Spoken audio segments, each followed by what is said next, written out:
कहानी का नाम है आंधी माँ का बेटा। एक कस्बे में एक विधवा आंधी औरत रहती थी। उसका एक बेटा था जिसके पालन पोषण की सारी जिम्मेदारी उसके कंधों पर थी।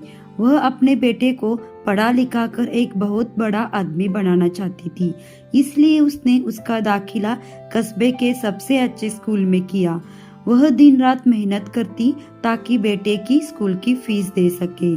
लड़के के स्कूल के बच्चे उसकी माँ के बारे में जानते थे। वे सब उसे आंधी का बेटा कहकर चिढ़ाते थे। उसका लड़का उससे बहुत परेशान था। उसे अपनी माँ पर शर्म आने लगी थी। वह उसके साथ कहीं भी आ जाने से कतराने लगा था। जब लड़का बड़ा हुआ तो उसकी शहर में अच्छी नौकरी लग गई। उसने अपनी माँ से वादा किया कि शहर में मकान लेकर वह उसे लेने आएगा, लेकिन वह शहर गया तो फिर लौटकर वापस आया नहीं। उसकी माँ उसका इंतजार करती रही। कई महीने बीत गए, लड़के की कोई खबर नहीं आई। आंधी औरत को एक दिन रहा नहीं गया और वह बेटे से मिलने पहुंच गई। पूछते पूछते वह बेटे के ऑफिस पहुंची।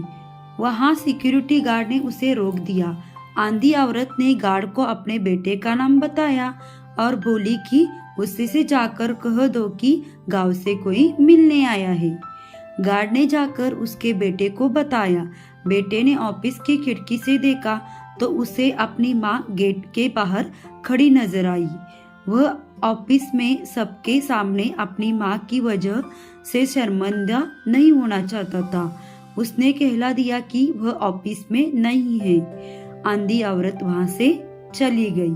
शाम को वह लड़का ऑफिस से घर जाने लगा तो रास्ते में एक जगह काफी भीड़ जमा थी।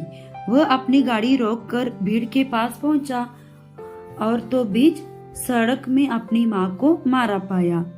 उसके हाथ में एक चिट्ठी थी जिसमें लिखा था, बेटा बड़े दिन हो गए थे, तेरी कोई खबर नहीं मिली। चिंता हो रही थी इसलिए तुझसे मिलने चली आई।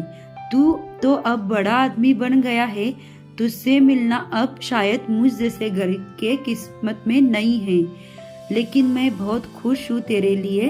तूने अपना ही नहीं मेरा ही सपना पूरा किया है। मलाल है कि तेरी तरक्की देख नहीं सकती। काश बचपन में तेरी आंखों में सरिया न घुसा होता और मुझे तुम्हें अपनी आंखें नहीं देनी पड़ती, तो तेरी तरक्की अपनी आंखों से देखकर सुकून से मर जाती। तेरी आंधी माँ। ये पढ़कर लड़का फुट फुट रोने लगा। जिस आंधी माँ पर उसे शर्म आती थी, उसने उसके लिए इतना बड़ा बलिदान किया था।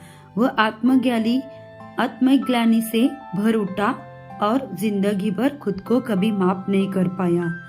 इस कहानी से यही सीख मिलती है दोस्तों, माता पिता अपने बच्चों के लिए अपना सर्वस्व निछावर कर देते हैं। उनका हमेशा सम्मान करना चाहिए। और एक कहानी अच्छी लगी होगी तो लाइक कीजिए, शेयर कीजिए, सब्सक्राइब कीजिए। थैंक यू, धन्यवाद।